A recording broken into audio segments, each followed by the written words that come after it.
So maybe a year or so after I'd graduated college, I ordered the Rider-Waite-Smith deck, which is this deck.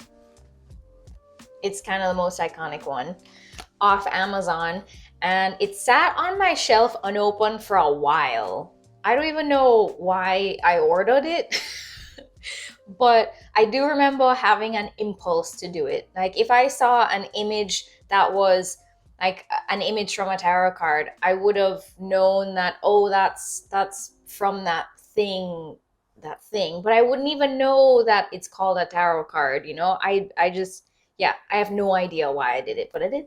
So one day I just got them, and then there on the shelf they sat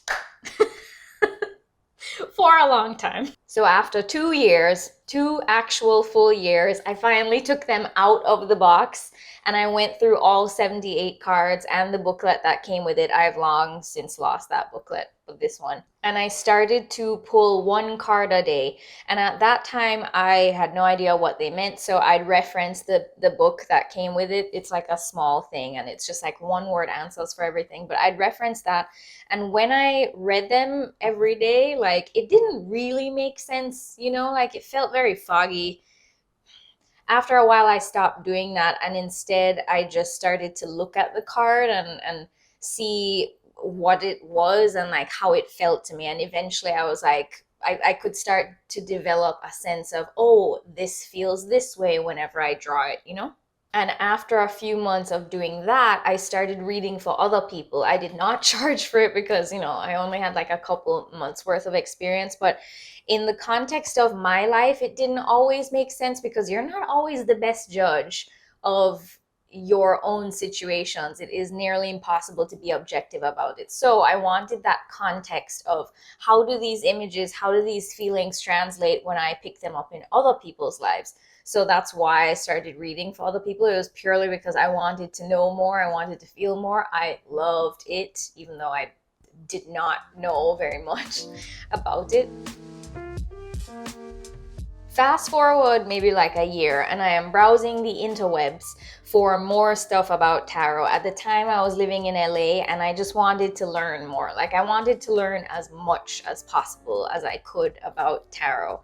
And I came across this place on the internet called House of Intuition, which is like a physical store in LA. They've got a bunch of different stores now. But I saw that there was a 2-month-long weekly tarot class and there was 1 spot left and it started that night. Like if ever there were a sign for me to go and learn more, that was all I needed. I was there that night. Like it was a huge investment at the time. But I'm so happy I made it. I turned up and that is where I met my teacher, Naha Armady. She has since left House of Intuition. She has a great school in LA now called 22 Teachings. I will link it down below. It's great. During those 8 weeks that I would go to this tarot class, every week when Naha would give her lecture, I felt like I was definitely like learning things, but also I just had this deep and overwhelming sense that I was remembering these things. Like it sounded new, but it also sounded familiar, if that makes sense. It was the best feeling ever. I just wanted to know more. I never wanted class to end. I just always wanted more. Things feeling familiar to me is not to say that I perfectly memorized every meaning of every card every single time. There were definitely some cards and concepts that made a lot more sense to me and stuck with me a lot easier than others. I also really loved in that class that there were 40 of us, and even though Naha was our teacher, everyone brought their own experiences from life and like their own viewpoints to the class. So like we'd get the foundation from Naha, but we'd get each other's takes on it too. And it was just like such a huge, it was just so rich and so great. This was so much fun. I had the best time. I cannot tell. Oh my God, it was amazing. So needless to say, that 2-month class with Naha, that 2-month tarot class was a rock solid foundation. And spoiler, you never stop learning. I learn every single day. I have never stopped learning tarot. It is so deep and so nuanced.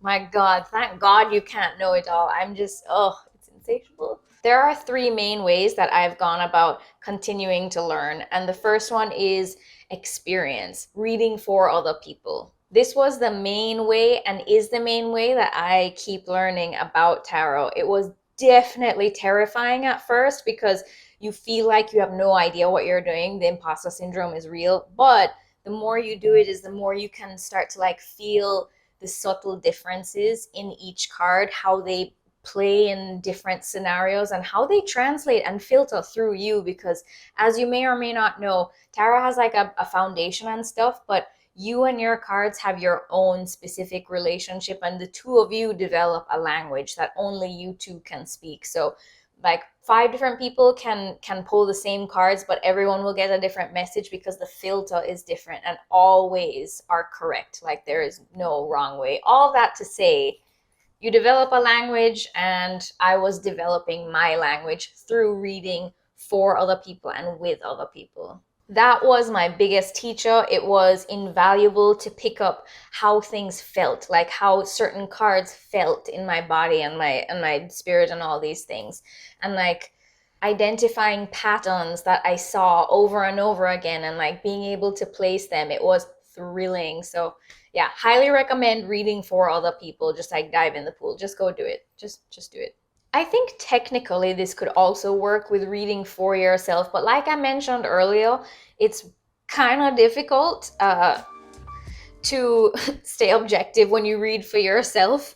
So that's the whole point of reading for other people, which leads me to the next way that I continued to learn and continue to learn about tarot cards, which is getting readings from other people, like having your cards read for you. Getting tarot readings for myself has always been super helpful because I can see the cards they pull. And even though every time I go into a reading, I voluntarily shut my brain off so that I can just like be in a place to receive the message as opposed to like go into intuition mode and like, you know, psychic things. It's always really interesting to me to see how other people interpret the same cards versus how I would interpret them, and seeing that most of the time I can really relate to what they're saying, which is further proof that there is no wrong way to do this. It just depends on the filter, meaning the person like holding the cards and interpreting the message. So in another person's objectivity regarding cards and my life and my questions that I'm asking them, I can see how like their take translates into my life, if that makes sense. It makes sense in my head. The third way I've continued to learn tarot over the years is by watching videos and reading books. I have my favorites so far. I will be making some kind of resource list or maybe like a full resource video because there is enough to make a full video or like multiple. Anytime I can invest in a tarot book or check one out from the library, I do, because it's so interesting. How many times can I say interesting in one video? It's fascinating to see different people's takes on the same set of cards. As you go along, you will notice that some things really resonate and other things don't. And the good thing is you can take whatever feels good and you can just like leave the rest. You don't have to take everything as Bible or as law. You can collect what resonates with you over time and combine that with experience and what you've observed and your own feelings and your own intuition. And you'll have eventually at the end of the day this beautiful like soup of divination. I made that up. So in conclusion, I ordered tarot cards off the internet. They got there, they sat on my shelf for a couple years. Eventually I was like, I should learn how to read these. So I did, and then I found a class and I went to it. It was fabulous.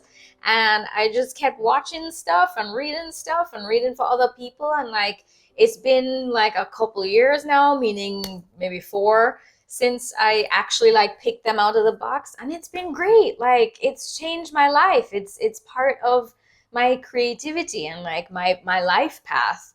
you know, hopefully this video was helpful for you. If you found this, it probably means that you're considering learning how to read tarot cards. And if I had to give you any advice, it would be just like dive right in and trust everything that you feel. So if this resonated and this felt good to you, then give it a thumbs up. It helps me grow and get the word out to more people about their own intuition. If there is something within the realm of tarot and intuition that you want me to cover or talk more about, please let me know in a comment below. I do check them and I would love to know what you wanted to hear more about from me. And if you like this video, subscribe. I've got so much more for you in the coming weeks and I'm excited to share it finally. I've linked everything down below in the description box. You'll find Naha's Instagram, the 22 Teaching site, a link to my favorite deck, the Rider-Waite-Smith deck, as well as a link to my booking page if you'd like an intuitive tarot reading with me. But that's it for today, and I hope this was helpful, and I will see you guys next time.